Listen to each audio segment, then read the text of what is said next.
Let's see. Hi, everybody. How y'all doing? Welcome to Embrace Your Crown First Sunday.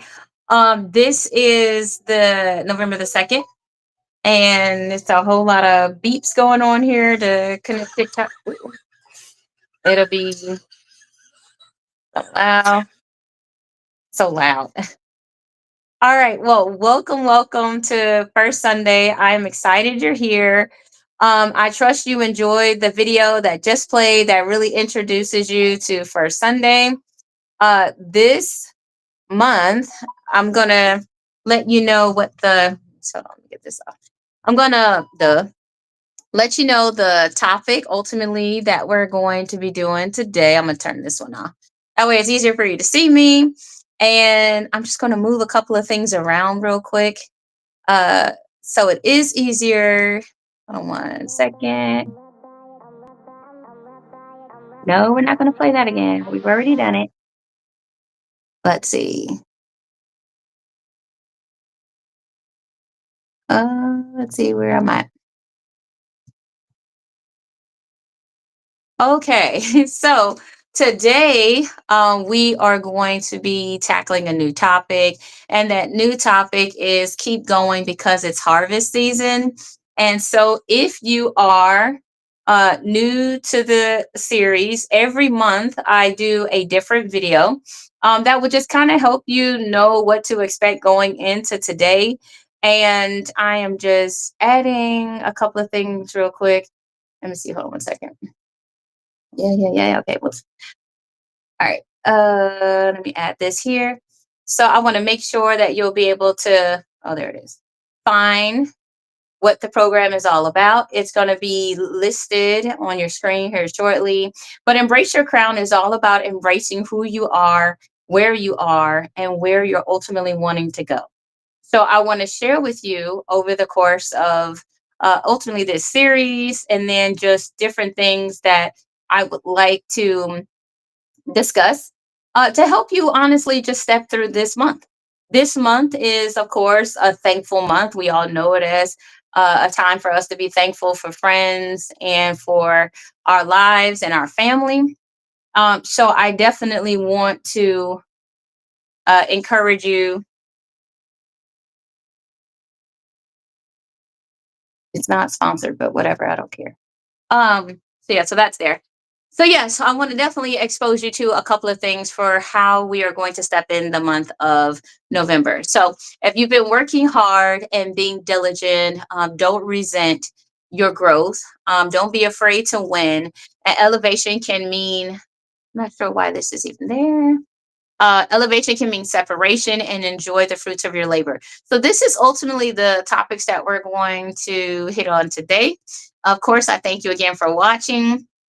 And here is the graphic ultimately for what you will ultimately see for keep going because it's harvest season.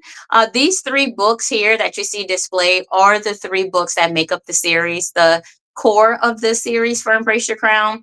But there are two additional books that we'll talk about as well, which is our turnkey business solution, which helps you start your business right.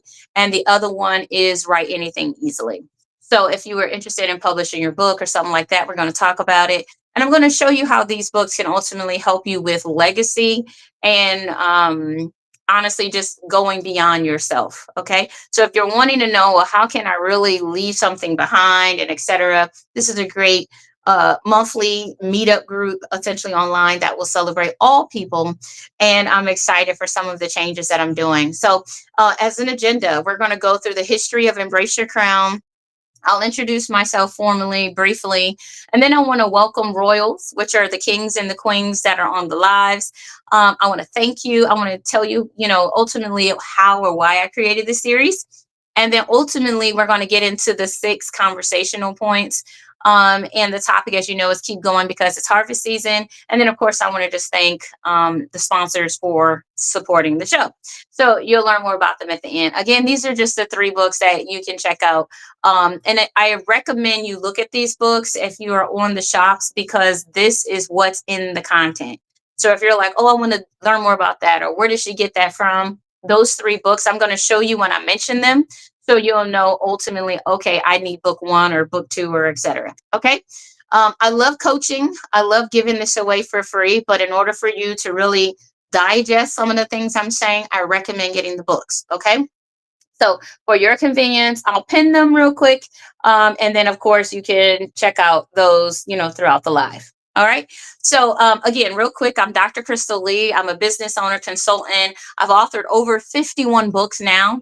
I help new authors, coaches, and business owners alike to find their passion, organize and launch their businesses, publish books, and live on purpose. Okay. So if any of those things sound like you, welcome to the live. Welcome to Embrace Your Crown. Okay. Let's keep going. Now, I did say I was going to ultimately let you know who the royals are. Okay. So if you are in my fan club, then you're in the Rolls Club, which are my royals. Okay. So the royals are kingdom builders. These are people who are leaders of organizations or businesses. You can be a royal, which are managers who cultivate and build others. You can be a knight. A knight are people who develop others socially, spiritually, or function as an intercessor. That's like a prayer intercessor. And then ultimately, I have specially invited guests. If none of those 3 things relate to you, then you would be technically a specially invited guest. In this case, you may know you need something to change and you want your life to transform and go beyond change. So you check in and you remain in a group like this because you are going to grow. That's one of the things I love about this group. Okay. So welcome to my table. Welcome to First Sundays. I do this every first Sunday at 4 p.m. Eastern, and you can watch it on all my social pages. And of course, you'll be able to order the books live. I will be sharing the QRs and things like that for you to check it out. Or you can click on the pin in the shop, and that will allow you to go straight and grab the books. Okay. So that being said, we're going to jump into the conversation. Again, the name of today's session or show, however you may want to word it, is Keep Going Because It's Harvest Season. Okay, I know right now many of us just celebrated October. A lot of us stepped into harvest events. Some of them may have had Halloween elements, some may have not. But this is ultimately the season where all that work you've been doing all year, you're going to start cultivating it. You're going to start seeing progress and you're going to start seeing growth. Okay. So if this is the position you in, I want to help you to step through this month and be able to do what you intend to do before the year is over. Okay. So part of our check-in, this is the first of 6 points that we're going to go over. Okay. So the first point is don't be afraid of winning. I know for a lot of us, you might say, well, me afraid of winning, but you'll be surprised at how many people really can be afraid of winning. Okay. Afraid of winning is ultimately when you get into a position or a place where others can start speaking against what you're accomplishing. These are going to be people that may say, oh, do you really think you're better than me? Or do you really think you're going to, see that business work? Do you really think you're going to, manage to accomplish what you set out to do? Do you really think, this or that will happen? And I want to encourage you that these people may not be they shouldn't be the loudest people in your life right now. In fact, many of us are going to have to silence some of the people that we may call friend, we might call mother, father, in order to focus on what's important to what we're wanting to do and to accomplish and to achieve. Now, one of the books that talks about solidifying your focus and getting real intentional about what you're doing and where you're wanting to go is the third book in the series, which is entitled Open Three Gates to Sharpen Your Focus. Okay. So I'm going to pin this book real quick so that you can ultimately know which book what I'm talking about is coming from. Okay. So give me 1 second just to share that so you'll be able to see it. Matter of fact, I could probably see it better over here. So, yeah. So in this book, I am going to step you through how to ultimately focus and not get distracted by the voices you hear, the people who will unfortunately try to discourage you instead of encourage you, and remind you that what you set out to do initially is likely the best thing and the right thing that you should still be pursuing. I know some people may say, do you really think you're going to win? I mean, look at how things have been happening. Look at this, look at that.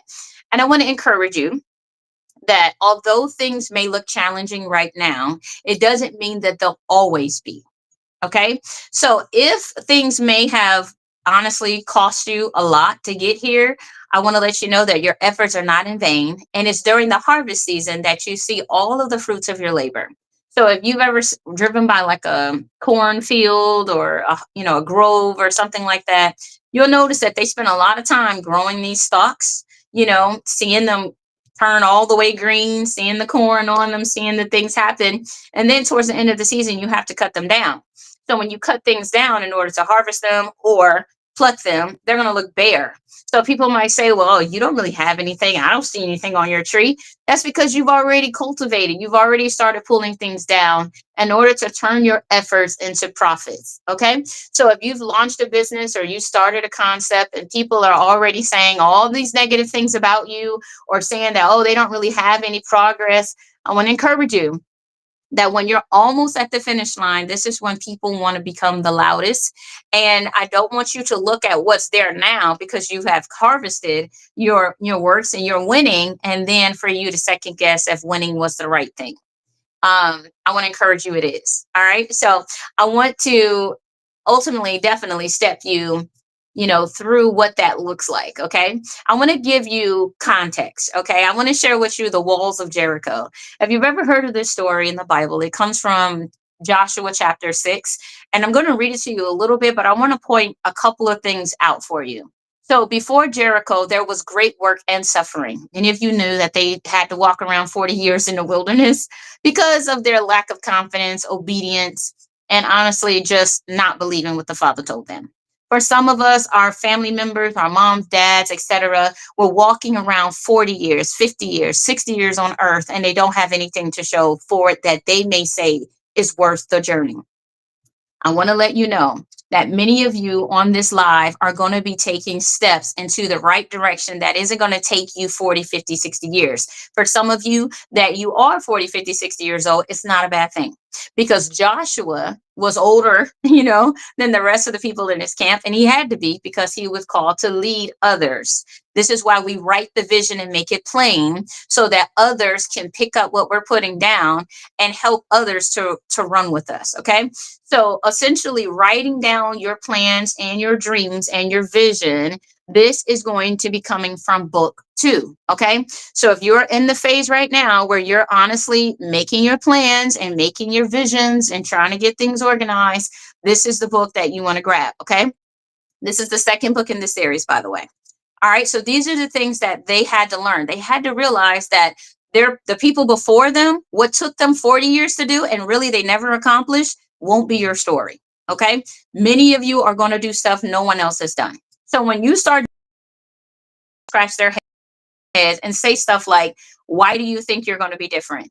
How are you going to win? All of us failed. Yeah, people in 40 years, a lot of them failed. In fact, all the elders failed. It's the younger people that were able to keep going. Okay, so I want to encourage you, keep going because the harvest, right? The harvest is here.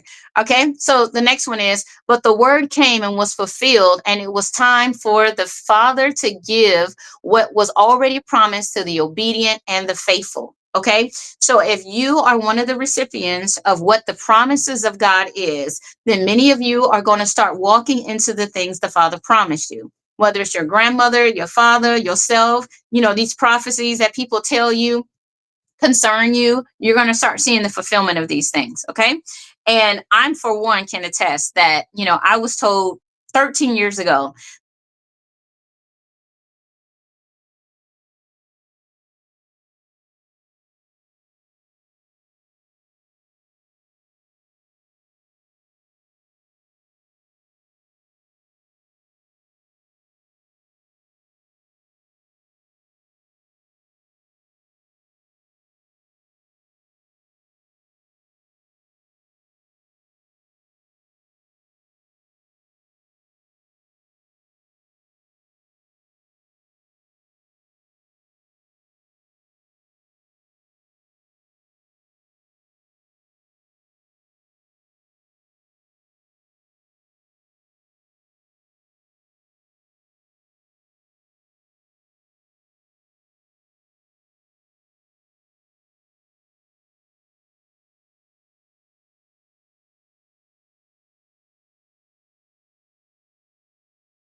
Did everything. Don't know why, but it did. Okay. Okay, I believe you guys can hear me again. Sorry about that. I'm not sure what's going on with Xfinity. But anywho, we're back on, I believe. So yeah, so ultimately, these are the things that honestly are a lot of our situations and what we're going through. And I want to give you a powerful message the Father gave me. Okay. For the month of November. So moving through this, Joshua chapter 6, verse 15 to 16 and verse 20, they read like this. And I want to make sure I read this for you so you can actually hear it. So I'm gonna hide that real quick. So it reads like this. On the seventh day, they rose early at the dawn of day and marched around the city in the same manner 7 times. It was only on that day that they marched around the city 7 times, and it and at the seventh time, when the priest had blown the trumpets, Joshua said to the people, shout, for the Lord has given you the city. Okay. So many of you are praying for marriages, for businesses, for books, for ideas, for concepts. And I want to let you know you can shout, because what the Lord is giving you, the city. He's giving you the marriage. He's giving you the baby. He's giving you what you've been praying for.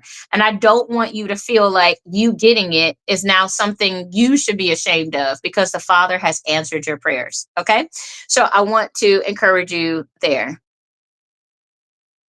Okay, I don't believe it should be any background noise. But anyway, so the people shouted and the trumpets were blown. This is verse 20. As soon as the people heard the sound of the trumpet, the people shouted a great shout, and the wall fell down flat, so that the people went up into the city, every man straight before him, and they captured the city. I want to let you know that even when the Father gives you something, it doesn't mean that the work is all the way done. Okay. What it may mean ultimately is that there is still work to be done. And when we believe Him, then we're going to do this work because we know what we're working towards. When the Father says, yes, I'm going to give you this, I'm going to help you lose that weight, I'm going to give you the victory over this, maybe it's a health thing, but I'm going to need you to do this. Sometimes that's the way deliverance comes. Deliverance comes with obedience, right? As He comes in and cleans up our lives, it doesn't mean that there's nothing else we have to do afterwards. In fact, the Bible says when He saves our lives, we give our lives back to Him so that we're able to keep our lives, because this is the only way to do so. Right. And so surrendering ourselves to the Father is how we redeem ourselves, or He redeems us. And so I want to encourage you that if the Father has given you a powerful word like this, that apart from Him, you can still obtain things, but you may not maintain them. You may still get them, but they may come at a higher penalty, or they may come with stuff that was never supposed to be a part of it. You may end up locking hands with somebody that was never supposed to be a part of your journey. And now you're debating on if you should leave them or etc. And it's because honestly, you never got clarity on who should and shouldn't be in your life. Okay. So I want to also let you know that as you start to elevate and get into new places, you're going to have to get to a point where you're not in a guilt zone. Okay. So you got it, maintain it is the next check in point. And I want to share something definitely about that. So when you work hard for something, there's always going to be people that will try to convince you that the work you've done is not enough. Have you ever had people where they're like, you're good, but I think you should work a little bit harder, or I think you should do this or do that. And so it can make us second guess if what we're doing really is enough because people are telling us it might not be. And so I want to encourage you that if you've ever heard someone tell you, that what you offer or what you bring to the table is not sufficient, I want you to look at where you used to be, where you have progressed to, and where the Father has given you the victory to overcome. Because the key to this thing in Jericho is that the Father made the walls come down. The people didn't have to take axes to the wall. They didn't have to set it on fire. They didn't have to do all these, tactics that people would make you think you have to do to have success. So some of you are going to obtain success because you've been faithful, you've been consistent, you've been loyal.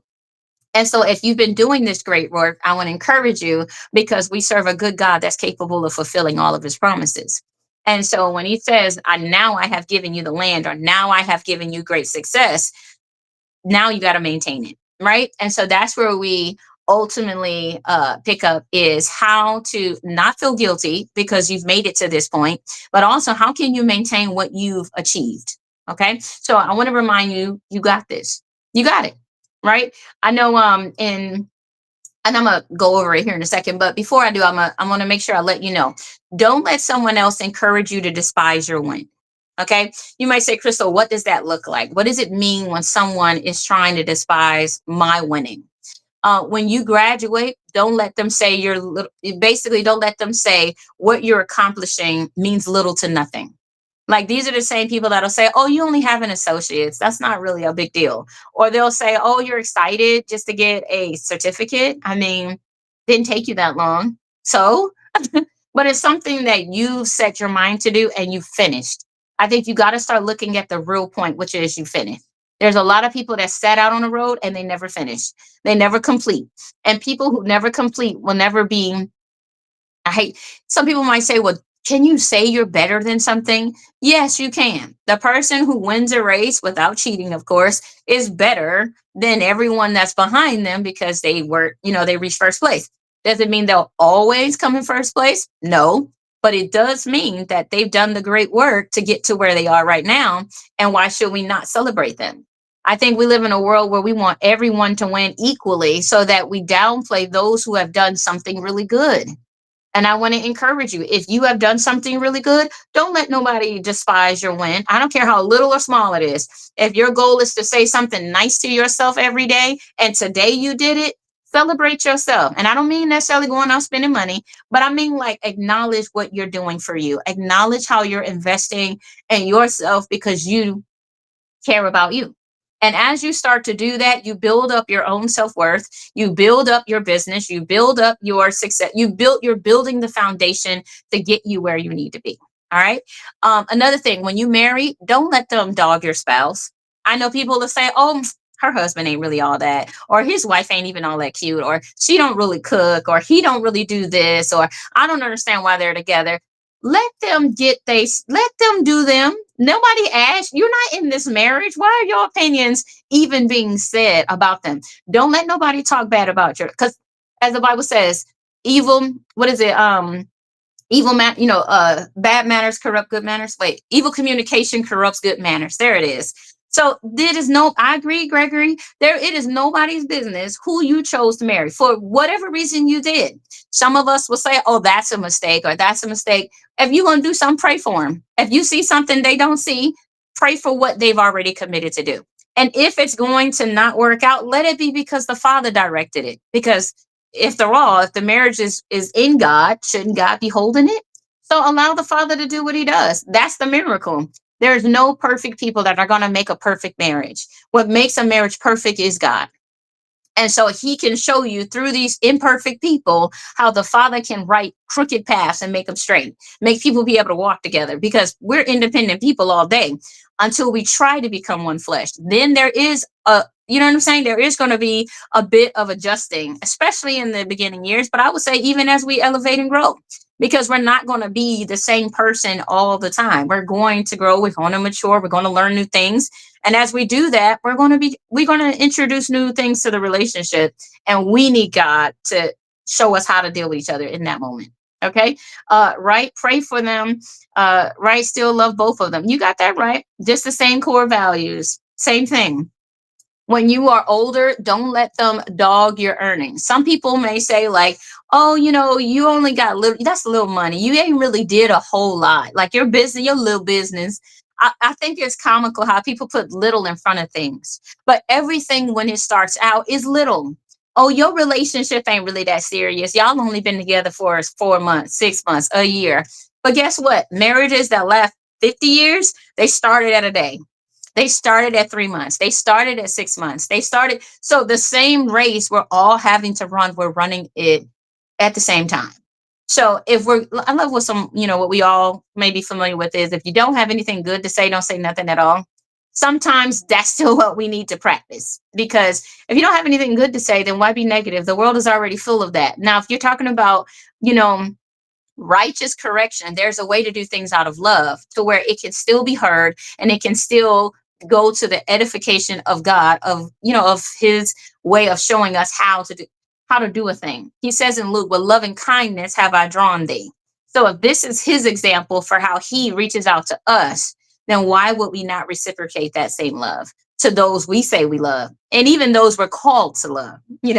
So I want to definitely point that out, because it's going to be a lot of people that'll say some stuff like that. Don't let people dog your progress. If you've been telling yourself, I'm going to do this, and you lost a pound or two, or you've been consistent with going to the gym, don't let people come and say, well, you ain't even lost that many, you ain't lost that much weight. Why you really think you've been successful? You shouldn't celebrate yourself. You ain't even did it a week yet. But if you don't realize where you've gone or how far you've come, then you won't see the value. You will think the way they think about you. Your opinion should weigh more than their opinions of you. So if that's not the case, if you are valuing people, especially people that are dogging you, and you find yourselves begging to be appreciated, loved, or respected, then you really want to start with book one. Because in this book, I honestly had to wrestle with the stuff I was going through and how I was struggling with trying to get other people to see me the way I wanted to see me. Because sometimes we don't see ourselves the way we should. Sometimes we don't see ourselves the way we are. And so I want to encourage you that you can always change your life if you're willing to transform the things that are keeping you from embracing what you want to achieve. And so this book deals with 7 gates, and they're there. So if you want to check that out, it deals with your patterns, your purpose, your wants, your desires, and the things that honestly keeps us. Your atmosphere is a pivotal one. Sometimes we're just around the wrong people, and I'm gonna talk about that quite a bit, even in today's session, because you gotta realize your atmosphere matters. The people that you are around is like the water you soak up into. You're like a sponge, you soak up what's around you. So if people are negative and complaining and bitter and this and that, you're soaking all that in, and ultimately when something squeezes you hard enough, all that stuff is about to come out. And so you're like, man, I didn't know I was a cusser, or I didn't know I felt like this, or I didn't really believe I'm right. And so these are the things that creep up, and these are the evil communications that corrupt your good manners. Okay. I just accepted them and keep it moving. I understand, right? Keep the individual balance. You got to know who you are and stay rooted in who you are, even when things around you looks like a storm. Okay. So know your worth and promises, which is what Brother Gregory just said, and know the promises of God from God concerning you. Okay.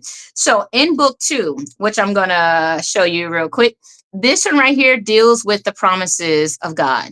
Okay. So if you don't know the promises of God concerning your life, it's hard to know what is the right step going forward. Some of us are not making any steps going forward because we don't recognize the journey. For some of us, it's new, like after the 40 years in the wilderness, you walking into an area where you're supposed to get victory, but it still looks like work.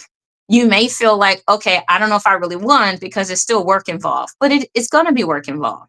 Okay, so that's not the end of the world, and it's okay. The question is, who does the Father want you to tap on? Who does the Father need you to lock in step with to help you to accomplish what He set you out to do, what He birthed you into this world to do? In Jeremiah, He says, before I formed you in your mother's belly, I knew you and I appointed you for a purpose or a time such as this. There are no mistakes. I know people might say, well, I didn't really plan on you. That's okay. The Father did.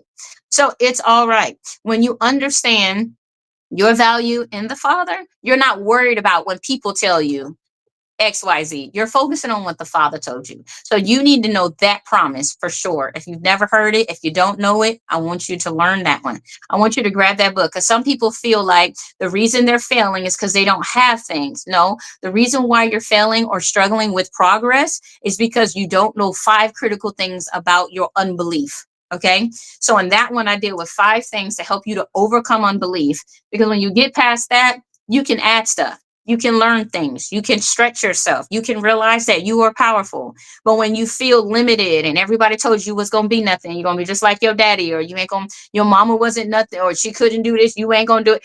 That was 40 years ago. 40 years in the wilderness, you're right. Those limitations were real. Some people could not find their ways out of the dark. We got it. I know. We know that now. But guess what? The Father says, I've given you the land. So now you have to what? Step into it. Some of you need to step into new roles. Some of you need to step into new titles. Some of you need to step into new organizations. Some of you need to step into new education. Some of you are going to have to step into counseling, because it's part of inheriting the land. Okay. So if you want what He has for you, you're going to have to step into places that are going to be scary. There will be opposition. There are going to be people. There were people in Jericho who didn't want them to take the land. That was their stuff. Even though they had already taken it from them, is they didn't want it to reverse. For some of, look at culture. Look at culture. Our society right now doesn't want the haves to ever give to the have-nots. But guess what? Every day we see success stories of have-nots getting to haves. Every day we see those who should have never been at the table coming to the table. That's why this is a royal table, because when the Father elevates you, no one can tell you you don't belong there. He says, those who I have made clean are clean indeed. So when people tell you, oh, you used to be this, I know you ain't trying to tell me. Oh, I'm not trying to tell you. The word speaks for me. I'm just giving you a message. So when you start realizing how to redirect people away from things, or how to effectively answer them about what you used to be, then it has no sting. This is why death had no sting. This is why inner work. I agree with you, Gregory. This is how you get to this point in your life. You got to realize it's not about you, but it's about the kingdom of God. It's about the God that works through you. And when you realize I'm a vessel to bring the good news. So yes, I used to be this, but the Father mended me. I used to have a life full of cracks, full of holes, but the Father filled all my gaps. That's why He says what? He will fill you from the inside. He has to, because this is how He what? He reshapes us. He says we're like potter, right? He's like, we're like clay in the potter's hands. So what is He doing? He's reshaping you. Okay. So as He reshapes you, He's going to reshape you for what? Better things. We do not serve a God of scarcity. He is not afraid of your dreams. He is not afraid for you to dream big. And this is what I love about this book. How to overcome your unbelief. Many of us stopped dreaming. Many of us gave up on thinking beyond what people told us we could be, or we could afford, or we could ever hope for. For some of us, it's social things. For some of us, people said, oh, you ain't gonna find a husband like that. They don't exist. No, you don't think they exist because you may not honestly believe for them. For people who cannot believe for something good, but only can believe for something bad, they really need to do a heart check.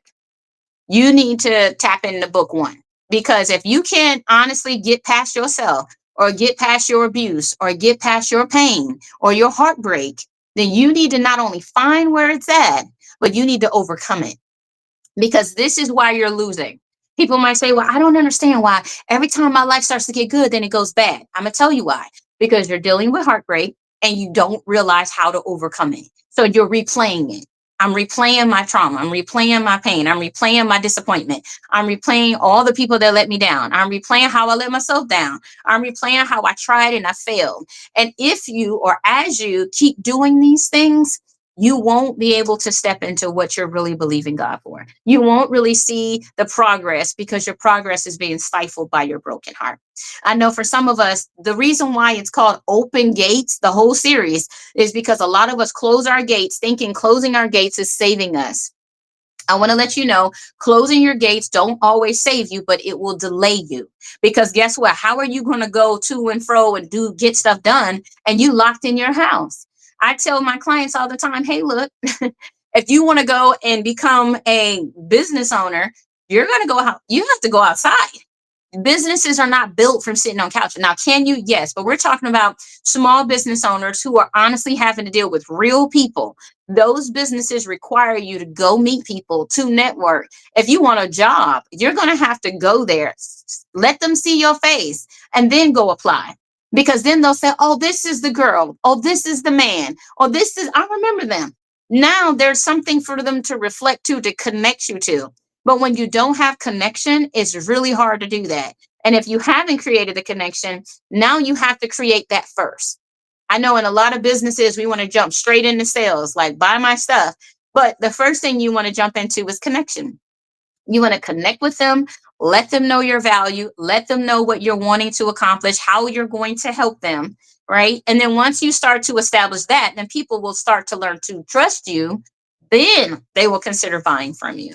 I know for a lot of us, we might think it shouldn't have to take that long, but that's what a sales cycle is. It's a cycle that people go into from the start of meeting you until they purchase. Okay. So, yes, they have to get familiar, connected in your market. You definitely want to know players in your industry, and faith without works are nothing. I agree. Okay, so next we need to know this too. Remember what you did before and keep doing it. I know it might sound real simple. You mean to tell me you got to remind people to keep doing what was working? Yes, especially if people start to get in your way. All right. The third book, this is a whole chapter on remember what you did and keep doing it because because we get distracted, whether it's people, whether it's discouragement. Sometimes it's not a person, it's your own inner heart or your own inner mind that may distract you and make you start thinking like, man, I don't know, maybe I really shouldn't do this. Oh, maybe I really shouldn't be here. Oh, maybe I missed it. Maybe I'm messing up. Maybe I should have did it differently. No, you got it right. It's just we may second guess ourselves, and when we second guess ourselves, we get distracted, and we're distracted by other voices, and these voices don't have to be people. They can be spirits, they can be the devil, they can be things that are coming against you, they can be a lying spirit, it can be all kinds of things that will challenge what you believe. The Bible says a double-minded man or woman is unstable in all of their ways. So if you are starting to do it and then all of a sudden you start doubting, you're going to start sinking. Like, you see what I'm saying? When he was sinking because his doubt crept in and doubt became stronger, more vivid, more, he realized that more than he honestly recognized faith. The faith is real and faith is powerful and it works until you what? Disarm it. And you disarm it by honestly stepping away from it. So when you detach from faith and you embrace doubt, then you'll start seeing your business will sink, your sales will go down, your morale will go down, your motivation will start tanking, and then you'll start thinking, "Oh my gosh, did I mess up? Did I miss it?" No, you didn't miss it. It's just you're wavering. So this is why you got to get what? Refocused. Okay? So there are three things that in that book overall, three gates. But there's more in the book, of course, but those three gates honestly will help you to refocus your life, especially if you are not as focused as you need to be to make it to win. Okay. So the next checkpoint, this is the third one. Protect what you worked hard for and don't just give it away. This is what people will do. Okay. The world we live in, people will try to devalue what you value and get it for free. And you might say, well, Krystal, hey now, people might say, well, Krystal, well, they say, you know what I'm saying, that we're supposed to do this and we're supposed to do that. Yes, you are supposed to invest in people. You are supposed to allow people to understand you, get to know you, and all that. But you are not, the Bible says, a workman is worthy of their hire. Okay. So if everybody else can hire and fire you, why can you not, as a business owner, why are you not understanding the principles of business? Some might say, well, oh, my heart is just like, I just want to, then this has, Your heart should be in your business, but your heart shouldn't run your business, if that makes sense, because business has to make sense. Okay. There is an input and an output. If I give you this, and it's when the lady said, when the lady in the Bible was told that her sons will be what, sold into slavery to pay off her husband's debt when she became a widow. And the father says, look, I'm going to give you what oil that you need to go borrow vessels to fill the vessels with this oil and then go sell them so that you will make the money so that you will then be able to what? Pay your bills. You need to understand the father understands commerce. He created it. Money is not the devil. Money is a concept created by God Almighty, but the worship, the love of money is the root of evil, meaning that people will worship it and do break all kinds of conventions, lose their morality. They'll lose their integrity and all that to gain wealth unrighteously. Okay. That's what he don't want you to do. But he does want you to make money for the things that you do. All right. Hey, now, Greg, thank you. Yeah, so he wants you to do that. He wants you to be able to make a living wage. He wants you to be able to live a legacy. He wants you to have something to live and to give. This is a part of God. This is what he wants. For some of us, we don't know what God wants because nobody is telling us that this is what he wants. A lot of us are telling us, sell all your stuff because the world is dying. Look at what they tried to do on November the 1st. November the 1st was another Y2K. Oh, everybody's about to be broke and you need to sell all your stuff. No, you need to trust God and know who he is. You need to know what he said to you and stop listening to everybody else. Y'all remember that prophet? His name was, right? Um, you remember the prophet that the father sent to the king and told him, he said, look, give this message to the king. Don't take none of his stuff. Don't stay the night. Go immediately back home. And then there was another man saying he was a prophet, saying he had something from God. And he allowed that man because he believed that that guy was more elevated. He believed that that guy was more powerful, that he was more connected to God. And he found out real quick that God didn't give that man what he gave him. Some of us are trying to use other people's success and other people's route to be our route. And the father says, no, I've given you my way for you to make it. I want you to what? Trust me here because this is 40 years. This is after 40 years in the wilderness. Other people will tell you, oh, you need to go beat the wall down. I'm telling you, walk around the wall 7 times and after be silent. Don't say nothing. On the 7th time, shout. People say you crazy. You done lost your mind. Ain't no way in the world that wall is coming down. This is believers that would say stuff like that. You mean to tell me that you're going to have a baby and you don't need no this, you don't need. So did the father lie when he says all things are possible to those who believe? Or are we calling him a liar? And so you have to start really looking at what you believe and what you're putting at the forefront of your heart, because this is the stuff that will what? Convict you. The Bible says he knows the secret, our secret thoughts. The things we may say could be completely, and this is what's in book 1, because we may think we know what's in our heart, but it's our actions that exposes our hearts. The Father says, speak his word and keep him in remembrance of it, not because he forgot it, but because we forget who he is, because we allow other people's voices to distract us. And so if you have been guilty of it, we all can be, right? Because the enemy can be loud in our ears, in our hearts. He can tap into traumas. He can tap into pain. And that pain will what? Suppress you and honestly make you feel like you're making mistakes. But the truth is, even through your mistakes, the Father can lead you to victory. Upon precept to precept, he said what? He will do these things. So he is accounting for our mistakes. And so this is how good God is. He just wants you to learn how to hear and how to follow him. How are you going to learn how to hear if you don't know what it's like not to hear? When the Messiah was on the cross, he could not hear, could not see his father. And he was like, oh my goodness, it's finished. I don't want to be here. Why have you what? First, why did you leave me? Because he had to for what he had to do next. And so there are times where the father is silent. But when he says he'll never leave you nor forsake you, he means it. So the question is why is he silent? And he may be silent because he already gave you the answer. The question is, are we not listening? When the father says no, he's not going to come back and say, okay, go ahead. He's going to still say no. And for some of us, he's been saying no for 5 years, or he's been saying yes for 10 years. And you're like, I don't know, God, I really, really need you to we're doing Gideon times 100. Like he's making the ground wet, the sky blue, he's doing all the stuff you asking for, sending out hail, drum, and we're still like, yeah, God, I know it could be, it's hard. We'll start giving all the victory to the devil. or to things that are man-made. We'll start giving his victory to other people and other things. I want to encourage you. He is still a God that speaks. He's still a God that hears. He's still a God that what? Listens. He wants to be in connection with you. Okay.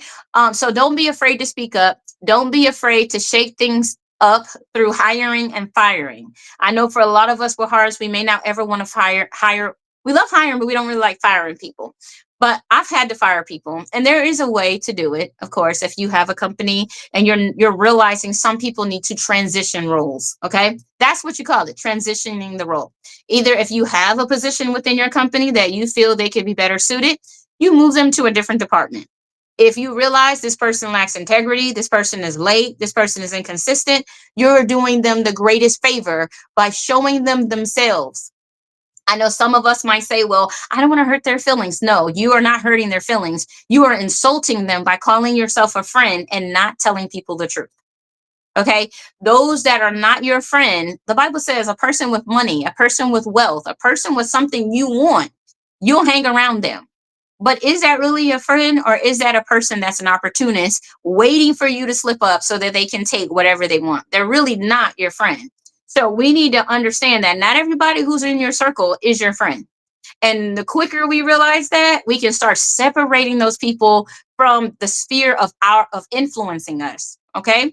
So I want you to know that. All right. You got to know your value first, right? You got to know your areas, but ultimately you got to believe that who you are is who you are. And if you're not there yet, you got to believe that God can get you there. Okay. There are times where honestly, I did not have what I needed. I did not know how I was going to get from here to there, but I did believe God will do it for me. So our biggest problem is not our lack of resources, but it's our belief, our unbelief. So what I love is the story of Harriet Tubman. I tell it all the time. It's in many of my books, y'all, because what she was able to do was completely unbelievable. How did a woman born into slavery get to a point where she could save, as far as we know, thousands, hundreds of people, herself included, her mom and her dad, and retired, y'all? The concept of retiring is hard. There are many of us who never get a chance to say we retired. And we're living in the 21st century and we can't say what she said. So I want to encourage you, whatever you think is possible, whatever is impossible, the Father says the impossible is made possible with God. Okay. So he's not afraid of the things that will challenge him. One of the things I say in book 3 is put it all on the table.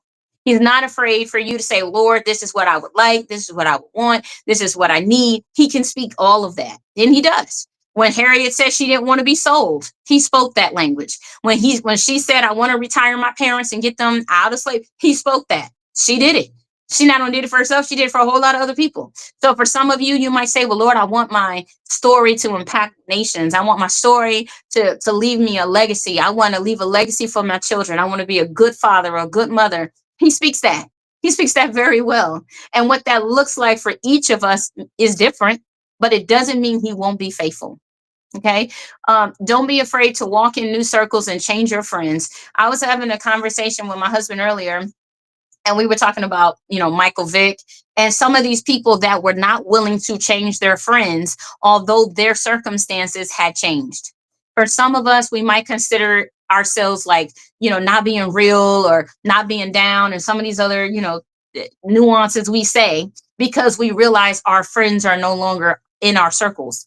Now, when we try to drag or hold on to people that are no longer walking in our direction, this is how really good young men get caught up.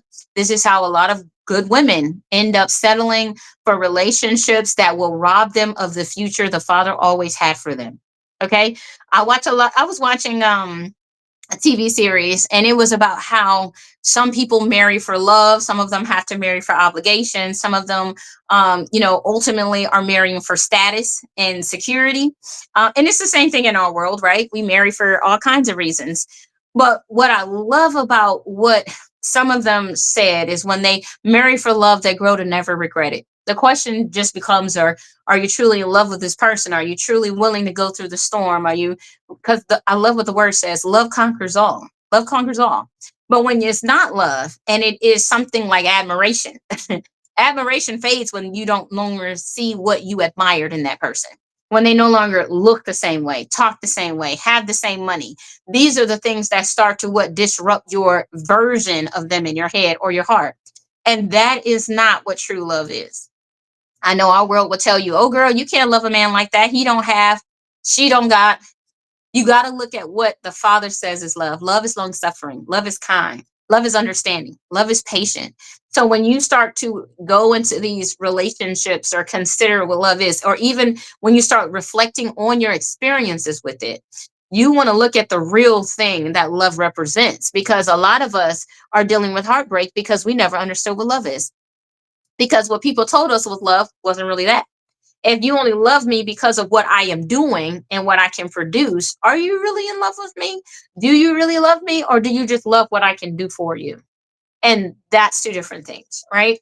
Of course, there are five different ways of understanding love. There's agape, there's, filio, and all these etho. You love the ethics they have. You admire them like a mentor or a guide or pastor, or preacher, etc. And some people can manipulate these loves and making them look like agape when they're not.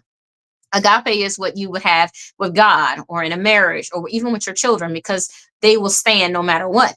And so I want to encourage you, if you are considering and going through these shifts, start looking at how you look at love, and you'll honestly start to look at how you see yourself too, because all of those things are definitely interconnected. Okay.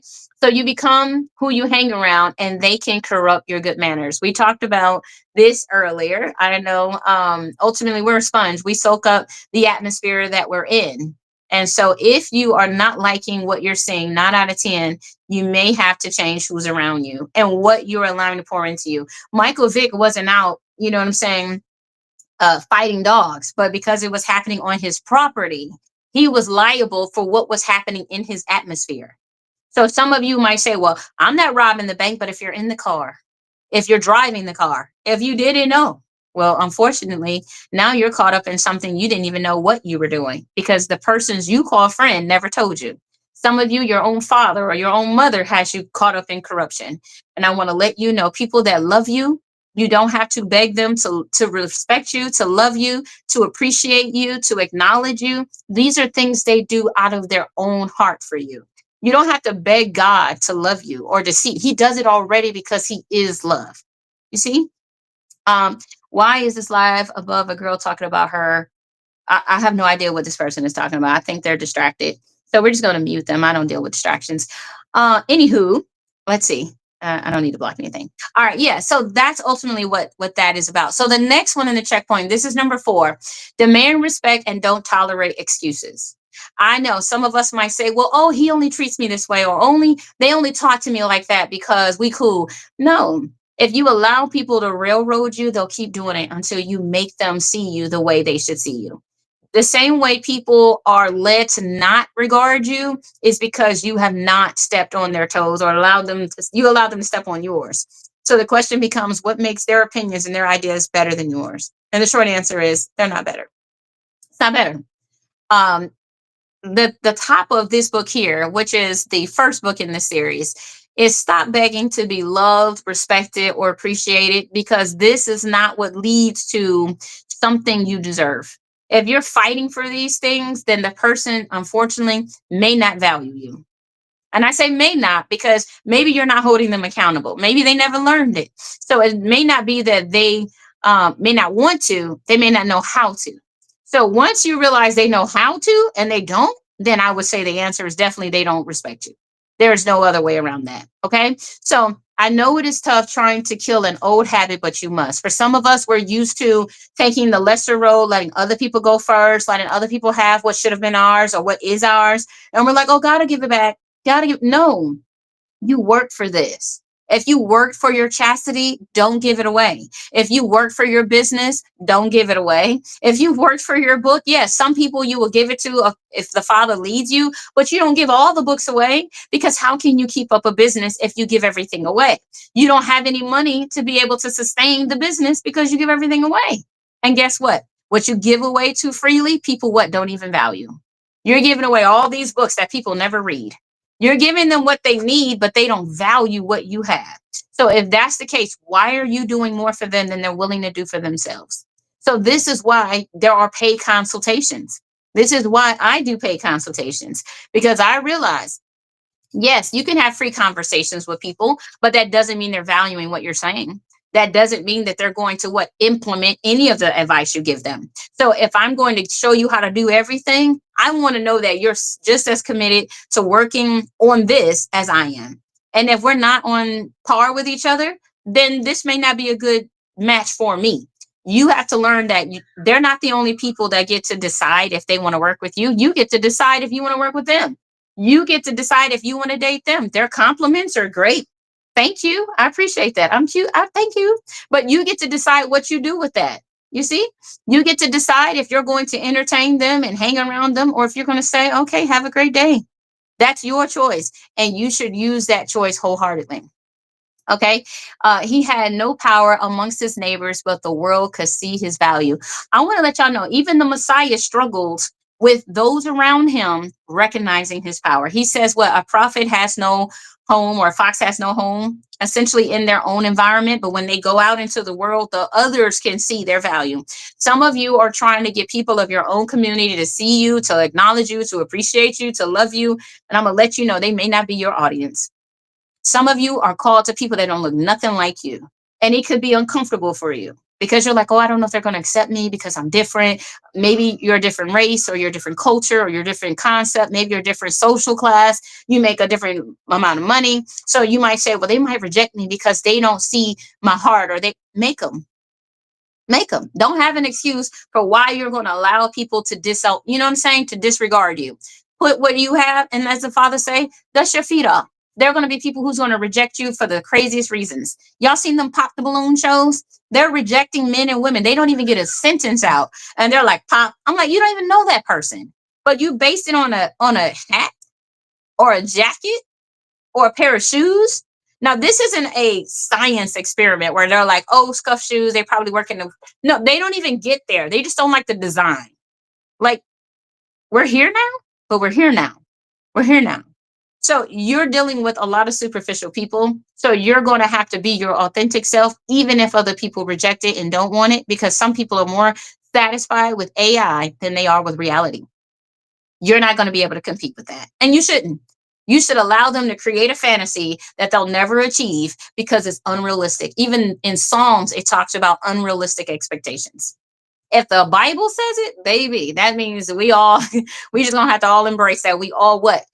We all fall short of the glory of the Most High. That's the New Testament. So I want to encourage you. If you feel like you don't got it all, you won't. The Bible says we learn and hear in part, and one day we will know it all in full. We ain't at that day yet. So don't kill yourself. Don't allow people to kill you or your emotions, your thoughts, your beliefs, your ideas, because they feel like what you have isn't enough for what they think you should be doing. Believe in yourself and just let it, as they say, let it cook. Okay. What else is in here? Being around the wrong people can cost your life, and there is only one savior. Our job is to spread the word, not do it for anyone. Some people want you to live their life for them. They don't want to make no choices. Have you ever, I don't know, I was a waiter before. And when I was a waiter, people would say, oh, what do you think is good? Yo, I would always say, what do you like? Do you like this, this, and this? Okay, if you like this, this, and this, do you like this? Do you like that? Because this is helping them to make a decision that they can stand on. Because if you allow other people to tell you or to tell them what to do, when it doesn't work, they'll blame you for it.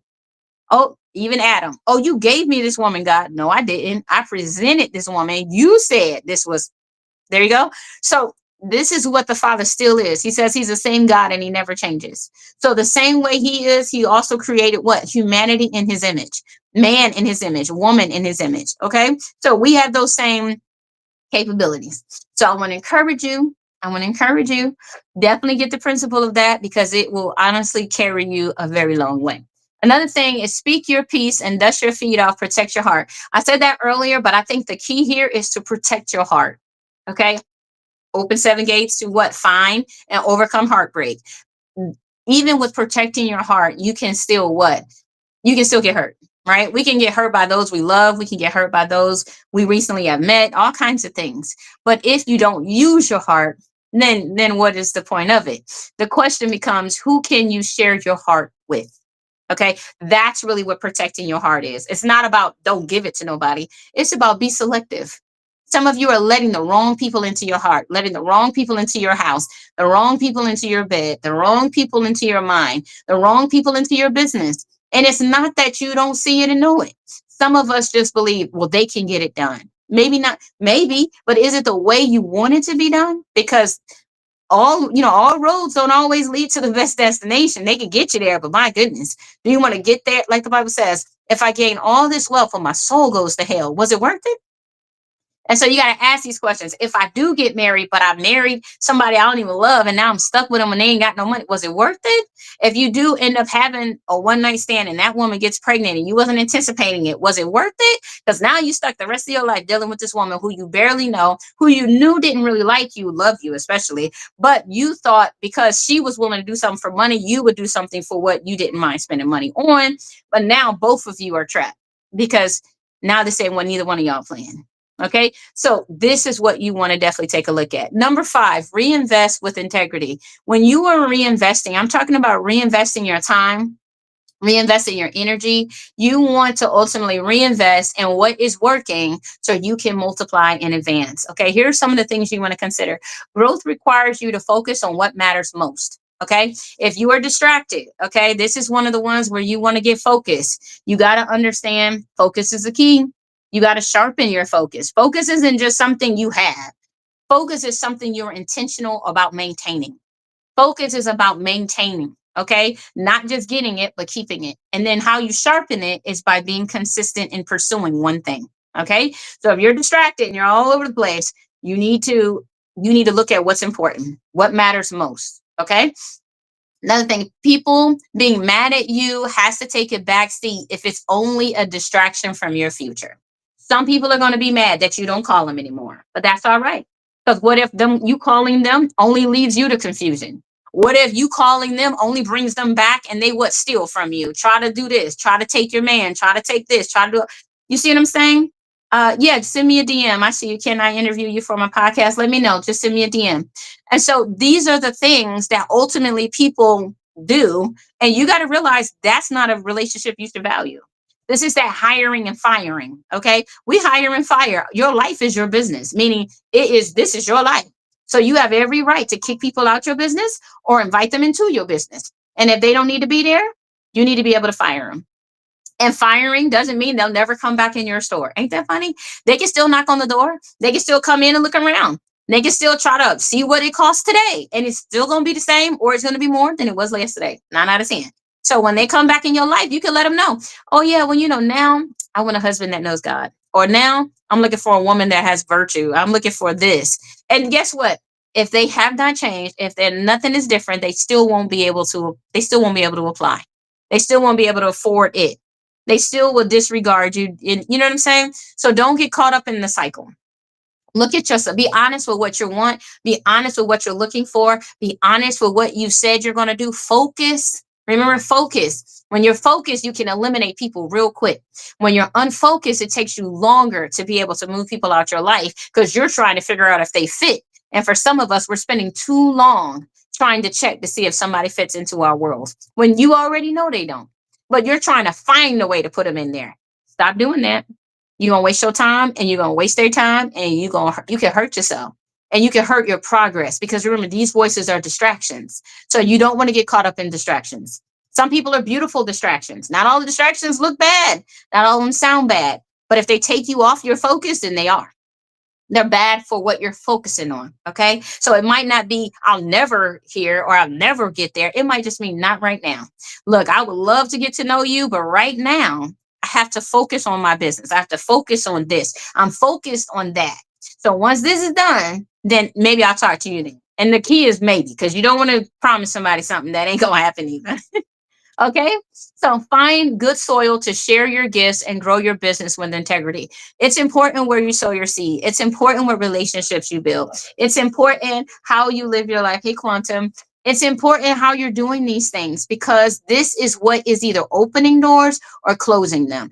Growth, elevation is not just based on what you're doing, but it's based on what you're investing in and honestly what you're taking from to put somewhere else.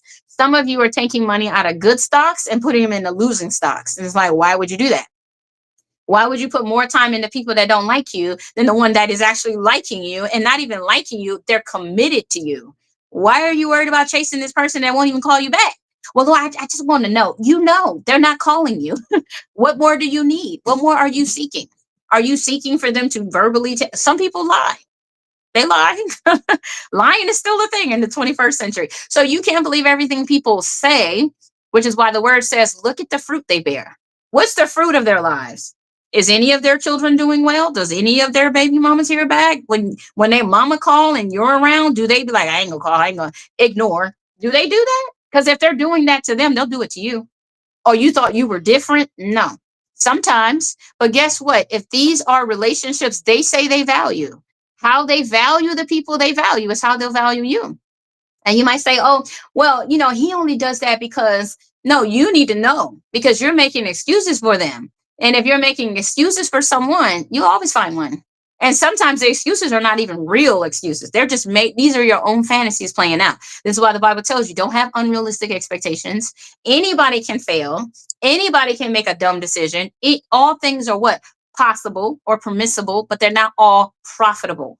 So you want to look at what profitable decisions are they making? Have they been learning to save? Do they actually invest in things? Do they have a mindset of not blowing their money on credit cards? Are they constantly buying new dresses because this is their lifestyle? So if you marry a woman like this, you're signing up for this. So if you're like, man, this woman buying new dresses all the time, I don't really want to spend like that. Probably not the woman for you. Hey, Alexa, how you doing, hon? So you want to look at what they're showing you, because that's who they are. And you might say, oh, it's so cute. Yeah, cute gets real strained when, you know what I'm saying, those things bother you. So be honest with yourself. If you have a budget and they don't, you may want to lockstep with somebody who can appreciate the value in you. Or that will be the stumbling block that will rip you apart because you want to save and they don't. So now you're arguing about your core value when you never presented it as a necessity. Okay. Yes, there is always wiggle room. You're always going to be able to wiggle with somebody. You should. Compromise is real. However, there are things that you say, look, I just can't do. Like if he smokes, I just can't deal with that. Be honest. If he's a smoker, why are you dating him? Because you know in your own heart, your own mind, you said that was an absolute deal breaker. Stick to it. Stick to it then. Because, or pray for a man then. Be like, Lord, smoking ain't my thing. He smokes. If you sent him to me, stop him from smoking, Lord. I'm not going to say it because it ain't my place. Because if he's supposed to smoke or want to smoke and the right woman for him will be okay with it, let me not break that in him. However, if this person is for me, Father, all things are what? Possible. Put it on God. When the Father say what? Put it all on the table, he means that. I'm telling you, he does. So whatever it is you can believe him for, you will see that he is able to deliver. He is not afraid. If he can bring Harriet Tubman out of slavery and her mom and her daddy, I'm baby. There ain't nothing I can honestly not ask him for. When I was honestly becoming a new believer, I was praying for parking spaces. I was like, Lord, I don't know where I'm at. He was giving me GPS directions before there was a GPS. He was like, turn left. I said, Lord, if this you, I'm doing it. And guess what? I got every time where I was supposed to be. My phone would die. I didn't know where I was. And every time I got where I was. That's how I learned the voice of God, through GPS. So when people say, oh, you can't pray about dumb stuff, do it. If it's going to show, nobody can tell me I don't know the voice of God, because I learned his voice by doing something as simple as driving. And so if that's you, lean on him for the stuff you need him to do. He will meet you where you are. Gideon prayed for water, y'all. He said, Lord, if this be you, put water on the ground, let me be dry. Then he did it. And then the next day he said, Lord, let me be dry and the water and the ground be wet. He did both. And guess what? Gideon still didn't believe. Ain't that crazy? Some of y'all are asking for a sign and God gives it to you and you still say it ain't God. Who is it then? Who are you talking to? You think the Father's voice is not strong enough to overpower whatever the dark arts of the devil is, and he can't meet you where you, if that's where your faith is. He said the faith the size of a mustard seed, he can work with it. Guess what? That's all. You didn't even have that. Some of us don't even got the seed. We got a wish, and a wish is not a hope. It's a wish. It's wishful thinking. Wishful thinking is actually demonic. It's not even rooted in anything godly. I wish this would change. You don't got no real faith behind that. That's not real. The Father ain't going to deal with that. That's inconsistency. Because guess what? What you wish for, you ain't going to do nothing to what bring to. But what you have hope for, what you have faith in, you're going to what? Do it because you what? Faith is the evidence, the substance of things not yet seen, but you believe as if they already are. So if you're already there, this right here is what you're working to because you know what the end is. And so you're not afraid of the future. I'm not afraid of the future because I know the Father, it's all in the Father's hands. So this is the power you have to live. So when life sucks, when you get disappointed, when people break your heart, when people lie to you or try to cheat you, and all of these things like that, this is the power that helps you to overcome. Okay. Let's see where we at. Not all money or success is good. Keep your good manners as you advance. It's important.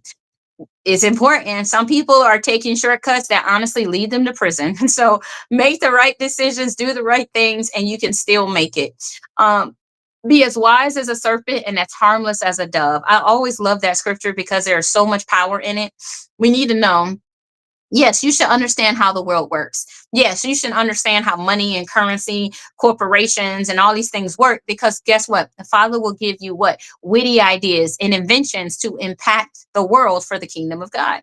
And so it's important to know how the serpent works, but to also be harmless, to also be blameless, right? So that this isn't costing you a misstep with the Father. Okay, so you always want to check in with that good business sense. I wrote a book called Turnkey Solution that will help you with good business.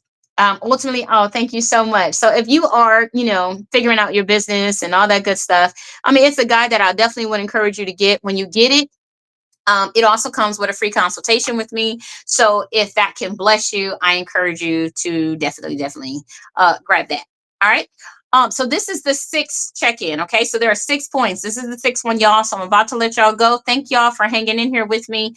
The sixth one, set up your future wins, build a legacy, and teach others. If you want to build a legacy, you don't just leave a legacy, you build a legacy. When you build a legacy, this is how you're living your life. So every day you're living your life, you're succeeding, you're winning, you're doing this and that. This is you building. Okay. There is no legacy to leave if you didn't build nothing. I think it's interesting. People are like, oh, I want to leave a legacy. What did you build? Did you teach other people something? Did you teach your children? Did you teach your neighbor? Did you get you an apprentice? Did you get somebody that can run and keep on going with wherever you're at? Because guess what? We don't live forever, y'all. So the best place to ultimately leave a legacy is in the hearts and minds of the people you build up. Okay. This is why we publish books. This is why we do consultations. This is why we get people under us. This is why you should hire interns. This is why you should do this great work because this allows you to leave a legacy. Okay. So if you are looking to write and publish your book, here's the QR code to be able to schedule a consultation with me. You will get the free guide and a whole bunch of other things. Okay. So grab that and I can help you do that. All right. But ultimately, you want to teach others. You want to publish your story. You want to tell your story in your sales pitch. You want to honestly allow it to be crystal clear of what you offer and what other people will be able to experience in your business and what you are offering to solve their problems. Okay. As entrepreneurs, you solve problems. As moms and dads, we solve problems. As people, we have to learn to be solution driven. And I don't mean solution driven to where you railroad people and ignore their emotions, feelings, not in that sense. But I'm saying that you're not here just to let people gripe. Here just complaining. Ain't no end result. Ain't no, what I'm saying? No resolution is coming out of this. These people are just puking, what I'm saying? Their complaints, and they're not really trying to change. Eventually, and I would say sooner than later, you need to start shifting away from those conversations because those conversations will distract you from getting to where you want to be. These people want to just talk for the sake of talking, and they're not going to do anything about it. What's that going to make you? It's going to make you lackluster. It can make you lazy. It can make you feel like there's no urgency. You have no power to move on. And some of our laziness is bred through our atmosphere. You need to get these people away from you or limit their influence on the way you think. Okay. So the best way to learn something is to teach someone else. Okay. We learned this in school, practice it in your life. If you want to be a good father or a good mother, become one, right? Teach other people, some people don't have what you have. So maybe you've had a stable upbringing. Not everybody does. I wrote 2 books, Mothering Spirit and Fathering Spirit. I wrote these books because I realized a lot of people may not have had a good mother, may not have had a good father. And so it's hard to teach your children something you did not receive. Some of us have had good mothers and good fathers, but they didn't have everything, right? Nobody does, by the way. So these books share critical principles that anyone can learn, no matter how mature or young you may be. These books will help. Okay, so that's what I love about the books. But the best way to learn something, again, is to teach someone else. You will be all that there is if you train no one else to stand in your place. The world will miss out. Ultimately, when the Father says that before you were born, He appointed you for a purpose and knew you and all these other great things, it was never His intention for you to basically, unless He tells you, He says, what, I will wipe out your whole history. The Father does say that for people. However, for those He does not say that to you, He is anticipating for whatever you to leave, for you to leave a legacy, meaning for you to teach someone, to write your vision, make it plain so that others can pick it up and run with it. Okay. If you have not been securing that, if you have not been doing that, I want to encourage you to do that today. I want to encourage you to honestly recognize this is your legacy moment. Okay. With your legacy moment, this is the moment in your life. There are 5 chapters in this book. I'm going to have to go grab it here on TikTok. Hold on one second. So, your legacy moment is all about 5 areas of your life that you do need or want to stir up so that you can build the legacy you intend to leave. Okay. You want to build up your spiritual and emotional health because it's important. You want to build up your mental health because that's important. You want to be able to understand finances because it is something you leave behind. Or honestly, you cost everyone around you. Building your legacy is not just about you, it's about everybody and everything coming behind you. So if you say, well, I don't really care about myself, but do you care about your grandma? Do you care about your granddaughter? Do you care about your daughter, your son? You might say, well, I don't have any of that. Do you care about the world that can be impacted by you? Because this is all a part of your legacy. And it's not just about how you or the money you make or the money you leave, but it's really about how you treat people in the essence of this. Some people have the biggest legacy because they left the biggest influence, right, on people. All right. So I want to encourage you, even though you may not be able to leave some of these things that are talked about in this book, there is a way to do it. Okay. Telling your stories, preserving your memories, all these things are important. I think it's funny. We have all this technology, but I see hardly no families record videos for their grandmothers so that they can play it to their great great grandchildren. We got YouTube and we don't even safeguard videos to it. We don't, you see what I'm saying? So we have access to things, but it's not on our minds. And so this book right here will start pulling those things to your mind because they are important. They may not feel completely important now, but I'm telling you, in times where AI, all this stuff is popping up and stuff is unreal, you want to know what is real. You want to know what your mama did to make it. You want to know the stories of your great great aunts that made it in dance or theater or this and that. And right now, history is accessible. But what happens when your history is blurred? What happens when other people tell your story based on their opinions of you? Because that's what happens. They'll tell the story the way they interpret it through their feelings because we're human. And so this is important. This is why I tell people, write your story down because you want people to hear it from your mouth so that they get to know you. This is how you save or preserve your legacy. Building it is how you treat people and how you treat yourself because you're part of your legacy. So if you want to live, you need to take care of your nutrition. It's in the book. You want to be mindful of your health because it's important. It's not just about how much money you live or if you live, but it's about the quality of life. Okay. So I talk about that in that book. It's a lot of good stuff. So yeah, I definitely encourage you on that. Your legacy is built by how you live and what you leave behind. That's what I just said. So secure your future generations by leaving them something that can be shared and enjoyed. Okay. Yes, death is always hard. That will never change. But one thing we all can agree that does help is when you know that should you leave, untimely or at your ripe age, then you don't want to leave everybody behind scrambling to figure out how to bury you and stuff like that. So there are free resources for that too. It's all in the book. So it's like $5,000 in free gifts that come with that guide. Okay. So these are some action steps I want you to consider or just thoughts to take into November. Okay. One, don't let people guilt trip you out of what is yours. Okay. Don't let people tell you, oh, you really need to get realistic. Oh, you are just so, you're so about yourself. You're so, stingy. Don't let people do that to you because it's a lie.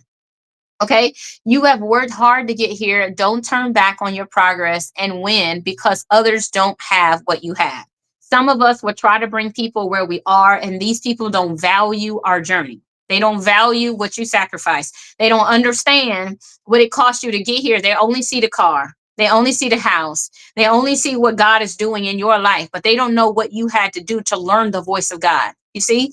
So don't allow people to rob you and make you feel like you got here overnight when really it cost you everything. Okay. Um, you are favored by God, gifted, talented, and make no apologies for that. Some of you are making apologies for stuff that's not your fault.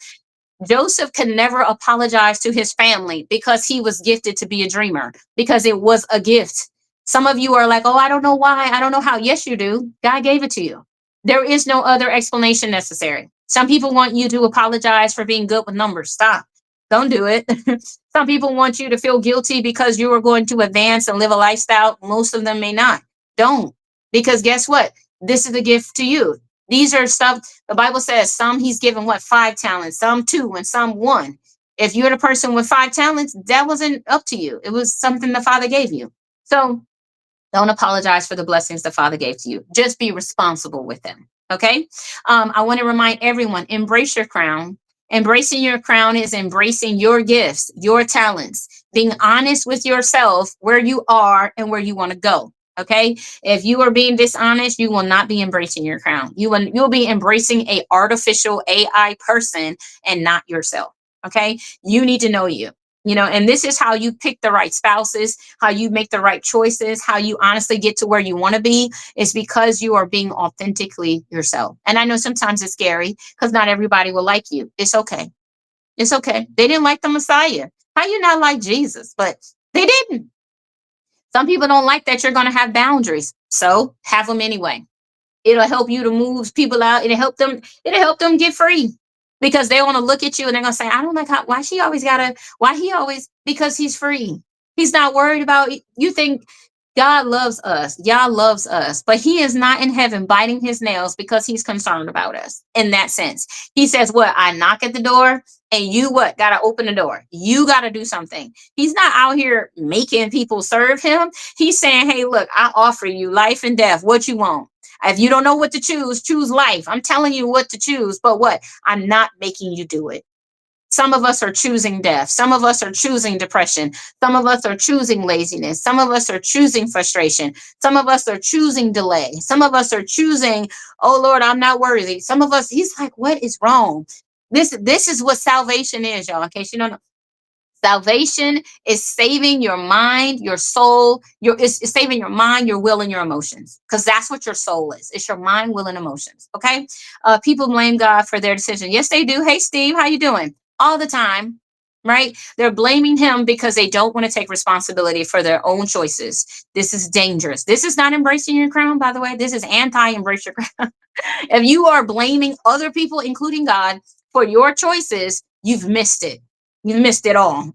And I want you to come back because honestly, when our hearts are broken, we try to protect our hearts, which is sometimes hiding ourselves from ourselves. And that's the worst place for you to be. Because guess what? You don't get to step into who you're meant to be because you're suffering. You're delaying your progress. Okay. So if you find like you're not going anywhere and you're spinning your wheels and all that terrible stuff, start with embracing your crown. Okay. Yeah, they'll blame the devil too. They'll blame anybody who can take the pressure off of them. But it's fake. It's fake release. That's why you still feel heavy afterwards. When you release something for real, you should be light as a feather. If you feel heavy today, you're still holding. The question is, what are you holding on to? This is why you got to open these gates, because as you open these gates, it will allow you to say, oh, Lord, I didn't realize I didn't have this. Oh, Lord, I didn't see that. Oh, I didn't see that. Oh, I didn't know that. There's a whole bunch of stuff I didn't know until I started writing this series about myself. And then I was like, oh, that's why I do that. Because everything you do wasn't birthed out of good experiences. Some things we do was birthed out of trauma and disappointment and rejection and all of these things. And then some things we do are good, but they were rooted in something bad. And so the good thing is the Father will what? Turn everything to your good. That's how good he is. But you want to know also where it may impact you negatively. And I talk about it in the first book. So I'll pin this one too, just so you know the one I'm talking about. It's the purple one. Okay. So if you're curious, that's what it is. And I just want to thank everyone who has been clicking on the shop and scanning the QR codes. I appreciate you all. Another thing you want to look at is as well is demand the respect you give for yourself from others. If you don't respect you, it's going to be real hard to demand it from somebody else because they'll be able to see it. If you demand respect for yourself, it's gonna just ooze out of you. Nobody's got to even press you hard. When they get in your face, they're gonna be like, "Oh no, she got boundaries. Oh, that person got morals. Oh, they got integrity." You ever heard somebody say, "Oh, that person got integrity"? Because they can sense it, they can see it all over your life. So don't change for people, especially what is good about you. Stay yourself. Got to respect yourself first. You got that right, Steve. Let's see. Let me catch the next one. So yes, so you don't have to be big-headed or a bully to achieve great success. Good manners and success can grow together. I know for some of us, we've been told the only way to win is, girl, you gotta get no. You can win being righteous. You can win having a moral compass. You can win having integrity, and you should because these are clean. These are like clean things. I love it. When you can have a clean touch from somebody or a clean embrace, it's way better than that dirty, sticky, the nasty stuff where you're like, you feel icky afterwards. That's not the way you want to live your life. That's where you were in a dark place, a sunken place. But when the Father redeems you, you don't want to have to identify. That's not the light. So stay in the light. Right. Another thing is enjoy the fruits of your labor. I know it's hard for us to do this part. A lot of us, I'm not saying go out and spend all your money. Okay. I'm saying to have balance. Okay. But a lot of us feel guilty to buy the things we want for or need for ourselves because we're so used to scarcity. You do need to stop that though. You do. You can be responsible and all that good stuff, and you should be, but you should not be afraid to invest in yourself. Some people will never buy themselves a gift. Some people will never take themselves to the movies, and they want to go, and they got the money. Don't, because I had a friend of mine. He drove a BMW, and unfortunately, a week ago, he got into a car accident, and his car was totaled. Okay, he had to buy a new car, and the new car is better. He loves it, all is well, but the unfortunate part is he never really used that car. He didn't use that car because he was like, I didn't want to waste the car. But he ended up losing the car because the car got wrecked. And he never drove that car further than an hour away. I said, you crazy. You better enjoy your car. You better enjoy your spouse. You better enjoy your business. You better enjoy your health. You better enjoy your legs. Go out, walk the block, do what you need to do. Don't wait till you don't have it to mourn the loss. Enjoy what you have and see the value in it because one day it might not be here. So don't wait until 50 years from now to take a vacation. Go take a vacation. Make happen. Enjoy yourself. I agree. Hey, good afternoon, Anita. How you doing, hon? So yes. So don't wait till the end of your life to live your life. Live your life as you work in life. Okay. And then you won't regret your decisions. You won't feel like you missed out on life or missed out on things because you would have completely embraced the things that are yours. And guess what? Enjoying the fruits of your labor is part of it.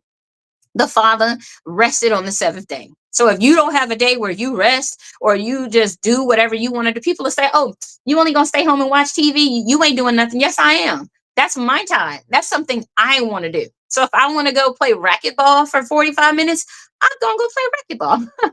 And for some of you, you don't need to make apologies for that. Some people, don't tell them what you're doing because all they're going to do is trying to qualify or quantify what you're doing. Don't worry about that. Self-care is real. Treat yourself. So tell them, oh, you know what? I'm busy. Oh, what you doing? Oh, I just got something to do. Well, what you got? Why? What do you need something? That's what I tell people. When people keep trying to press me, what do you need? Oh, I just wanted you to help me move. No, I don't want to do that. I'm not doing it. Sometimes you just got to tell people no for what they really are trying to ask you for, because all they're really asking you for is what they want you to do. And they're trying to talk you out of what you got planned so you can do something for them that they could have did already. So that's why I tell you, cut people. Sometimes you just got to what you need. Some people, I don't even tell them what I'm doing. I just say, well, what you need? Oh, you want to know what I'm doing Saturday? Okay, what do you need? Because if it's something I don't want to do, I'm going to just tell you no, because there ain't no reason to explain. When you get older, I don't know what it is. When we start getting older and more mature and more confident, we don't even explain ourselves anymore. We just say no. Some of us don't even have nothing after no. Oh, no. Thank you, though. and it's over. So get comfortable and taking care of yourself because you all you got. So yes, take care of yourself. Don't tell them, especially if they got bad energy. You ain't never lied. We become grounded. Yes, the more you get to know yourself, you become grounded. So if you have not been grounded, it's time to get grounded. The last one is reinvest, teach others, and build your legacy while you live. Okay. So if you have not been reinvesting in someone, in yourself is a reinvestment too. If you have not been reinvesting in your children or teaching others that want to be like you, I want to encourage you to do that today. Okay.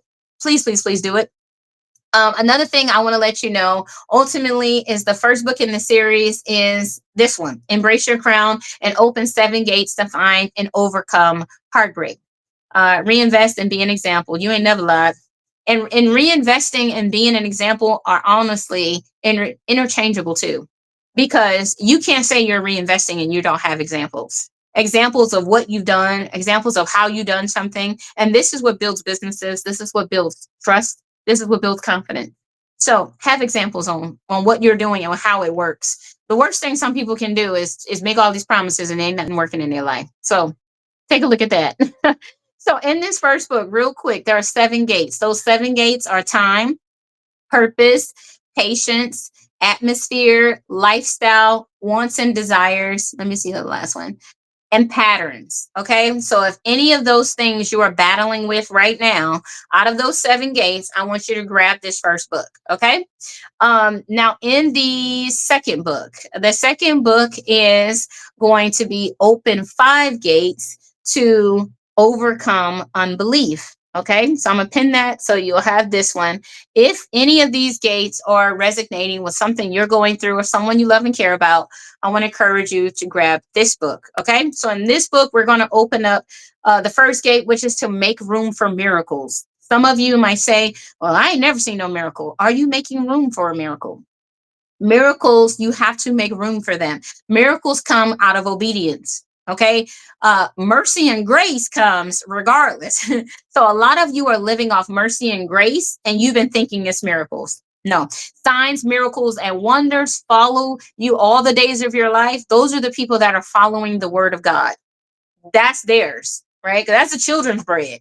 But for everybody else, it's mercy and grace. That's why he says, through mercy and grace, you what saved me when I was not what? Living right, when I wasn't doing right. Thank you for your mercy. Thank you for your grace, because we need it when we're not doing right, especially. Okay. So making room for miracles, I'll show you how to do that. And of course, I give you the context of it. The next one, you want to know the promises of God concerning your life. The next one, I want you to dare to dream. Some of us stopped dreaming because what we were believing for, what we was working for, wasn't working. Okay. If you found that to be true and it made you shut down, it made you honestly start limiting what you could think and what you could believe and what you could pray for, I want you to go into this book. Okay. If you want the ebook for the digital copies, they're $10. Okay. So you will have to DM me and I can give you access to get the digital books. Okay.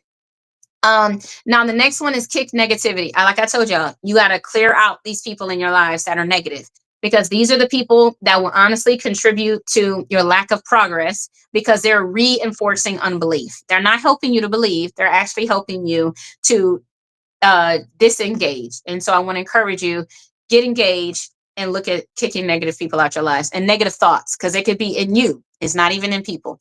And then the last one is take courage and work. Okay. You have to take courage and work. Working for what you are believing in is a necessity. Faith doesn't work unless you have what works. I will show you my faith based on my works, is what James said, because it has to be there.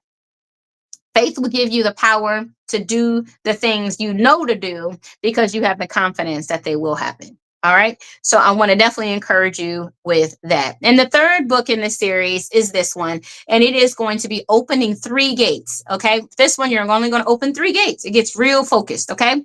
And that is sharpen your focus. And the three gates are put it all on the table, which we talked about today. Another one is remember what you did before, which we did talk about. And the last one is adjust your focus, which is actually the first one. So it goes from top to bottom. And I want you to look at these three things, because these three things will ultimately help you to get focused or refocus if you've lost focus. So if you were doing well and then you fell off or something like that happened, you want to grab this book, because this book will help you to sharpen your focus. All right. You could be distracted by people's voices, your voices, doubt. These are all things that can scream at you. And I want to show you how to not only silence them, but how to overcome them. All right. We're almost there, y'all. I thank y'all for being with me on all these platforms. Two other books I want to share with you real quick. If you do want to write and publish your story, I encourage you definitely to do Write Anything Easily. When you order the guide, you will get a consultation from me absolutely free. It's a $156 consultation. You will get it free, okay, when you click to order the guide on the pen. So go ahead and check this book out. If you would like to launch your business and you want to do that right, I help people as a business strategist to organize their companies, their ideas, and make it practical. Okay. Whether it's nonprofit or for profit businesses, I can help both. So you can hit that pin, order the guide. When you get the guide, you get a $156 consultation absolutely free. Okay. So yeah, so those are just ways that I can definitely help, and you can let me know if you have any questions. Now, as far as the series is concerned, I don't want to let you go without letting you know that you can definitely take advantage and get ultimately access to all the books, all the media for this series by either subscribing or enrolling into my mentorship program. If you want to do my mentorship program, I do have a couple of slots that you can ultimately sign up with me at. For TikTok, you can DM me and just say interested in mentorship, and I will definitely send you the link for you to sign up. For all the others, you can scan that QR and it will allow you to be able to jump in and be able to connect with me and definitely uh, from a mentorship group. Okay. So in that group, you can either do it monthly. There are going to be 3 sessions. Each of the books have a session, and each session is 2 months. So we take our time to go through each of the chapters. So if you're saying, well, I'm not really going to read this book, but I know I need to, then the mentorship way is the best way, because it will allow you to connect with me weekly so we can go through the chapters and I can help reinforce the concepts and the principles through mentorship. Okay. So if that will bless you, DM me and let me know. And then, of course, you can use a QR if you would like to subscribe. When you subscribe, it's $26 a month. That will give you a copy of each of the books for the first, ultimately, 3 months. And then you can work towards having the guides and the mentorship program if that, payment schedule works. But you can click the QR to learn more about that. All right. We're almost there. We have like 2 more things to say. So next month, one of the things I want to let you know, definitely for next month, every first Sunday at 4 p.m. Eastern, I do coaching for free. Okay. So that's what this is. This is free coaching. This is me making and showing you the relevance of these 3 books, my heart for why I started it. All that is shared in the books. And in December on the 7th is the next one. And the name of next week's or next month's series is called The End is Not the End, but the Beginning. And I want to explain that in greater detail. I want to walk you through what we're going to discover about ourselves, about life, and about embracing our crown, where we are and where we hope to go. Okay. So if this has been enlightening and powerful and helpful to you, please be sure to like, share, and follow, my page for sure. So you'll be able to get alerts for when I go live again, and consider buying one or all 3 of the guides. And then 2, if you would like to work with me and honestly be mentored by me for personal growth, spiritual growth, starting your business or getting published, then my mentorship program is a great thing to do, because towards the end of the series, we will definitely help you to launch or to maintain something you're growing through. Okay. So, yes, I would love to work with you, connect. And until our next live next month on December the 7th, I want to tell you guys you have a blessed day. Thank you for hanging out with me. And Father, I just want to tell you, thank you so much for having everybody on this live be able to benefit, be able to hear, be able to be interested and awake to hear what you would have to say to us on today. I thank you, Father, for allowing all of us to be able to see you in these works and in these ideas and these concepts. May you continue to show us who you are, showing up for us and giving us a right understanding. I thank you, Father, for all the good and all the great that is still to be done, still will be done in our lives, for our lives. May everyone be blessed this month. May they all see how they can embrace their crown and enjoy the fruits of their labor. For those that are struggling with how to remove people from their lives, give them the confidence and the boldness to know that they matter and that they're valuable. So as they shift things around, they'll realize that they are only aligning themselves for what you have for them. May they walk in power. May they walk in confidence. In the blessed name of Yeshua, Jesus the Christ, we say hallelujah, and it is so. May all of you have a blessed and prosperous November. Let me know how it's going. I would love to see and hear how this live has blessed your life, especially if you've accomplished anything new. Okay, I celebrate all victories because all of them matter. They build you and they build you for what the Father has for you. So until the next one, I say bye bye for now. And all of you guys have a wonderful evening. Thanks for joining me on Embrace Your Crown. I'm author Kay Lee, Dr. Krystal Lee.